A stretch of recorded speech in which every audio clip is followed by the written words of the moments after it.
Selamat datang di kelas pengenalan komputasi untuk FITB. Selanjutnya kita akan membahas tentang prosedur karena fungsi sudah panjang lebar ya. Jadi prosedur ini karena teknisnya sama, kita bisa sedikit cepat. Kalian bisa melihat kembali video sebelumnya terkait dengan step by step untuk menulis function. Nah, prosedur ini hampir sama. Nah, prosedur ini merupakan subprogram mengelompokkan instruksi-instruksi yang sering dipakai di program. Nah, dia bisa tidak ada parameter inputnya atau tidak ada outputnya juga bisa. Jadi misalnya kalian ngeprint aja, ngulang-ngulang, itu bisa kan. Kemudian dia dipandang sebagai fungsi yang tidak menghasilkan return atau nilai. Dalam Python didefinisikan dengan return tanpa ekspresi atau tanpa nilai yang dihasilkan di akhir fungsi. Jadi returnnya itu gunanya untuk kembali ke program utama.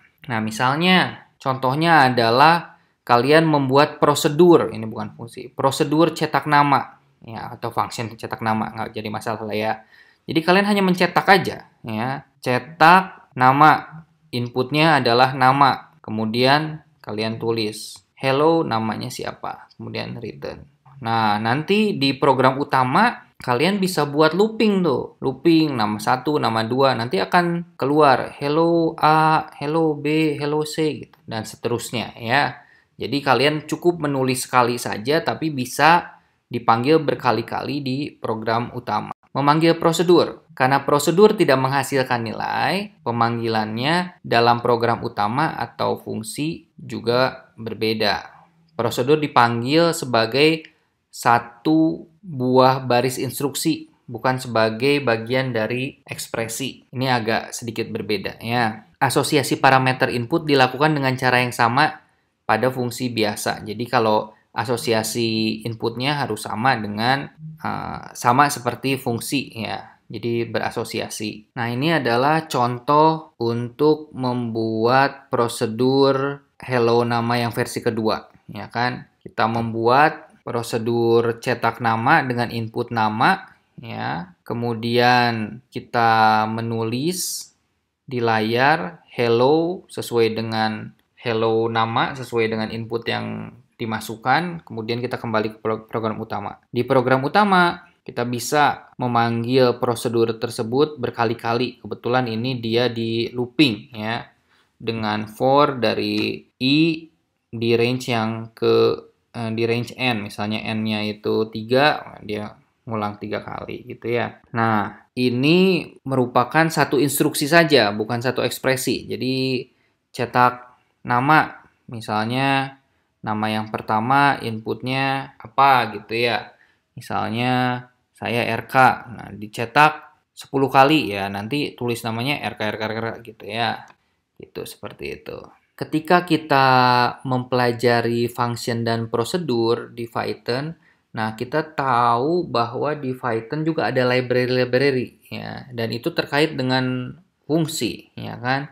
Dalam Python didefinisikan sangat banyak fungsi standar yang tersedia dan tinggal digunakan, jadi nggak perlu lagi di-coding oleh kalian. Fungsi-fungsi standar ini didefinisikan dalam library. Contoh library standar yang sering digunakan atau sering dipakai adalah math. Library-nya math kita panggil di program utama kita. Nah, di dalam math itu ada banyak nih. Ada definisi dari sqrt, sin, cos, pow ya, atau pangkat suatu bilangan dan lain-lain. Kita tinggal memanggil aja library math itu dengan menambahkan instruksi di bagian awal program ini paling atas nih, dengan from math import star ya kan. Jadi kita dengan demikian program utama kita siap menggunakan fungsi-fungsi yang ada di dalam math itu gitu. Kalau tidak didefinisikan nggak kenal tuh sqrt apa, sqrt ya gitu. Tapi kalau sudah didefinisikan baru bisa kenal. Nah, begini contohnya memanggil library yang tersedia di Python-nya ya. Jadi kita panggil setelah diinstal,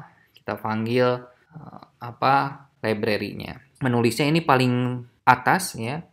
From math ya, maksudnya from library math import start. Artinya semua star itu artinya semua library yang ada di math kita mau panggil, kita mau ambil.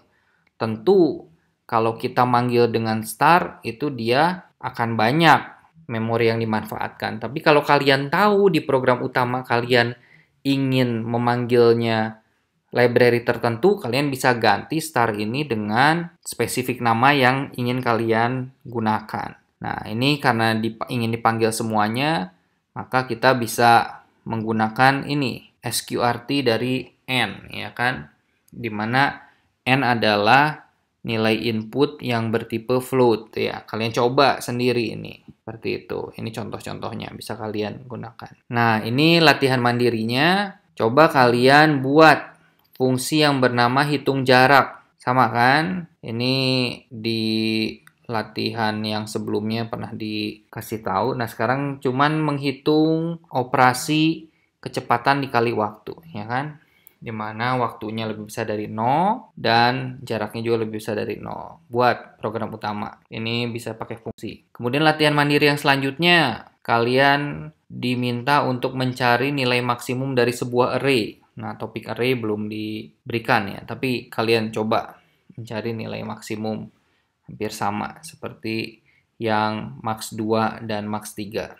Nah, ini latihan mandiri. Yang terakhir adalah buatlah prosedur cetak array yang menerima masukan sebuah array of integer, misalnya T dengan panjang n-nya lebih besar dari 0 dan mencetak semua elemen array ke layar. Cara mencetaknya, setiap elemen ke I dicetak per baris dengan cara sebagai berikut, ya kan? I, kemudian elemennya, contoh misalnya T sama dengan 5, 4, 3, 2, 1, N sama dengan 5, maka akan tercetak 0 itu adalah 5, ya, array ke 0, array ke 1 adalah 4, array kedua 3, array ketiga 2, array keempat 1, ya.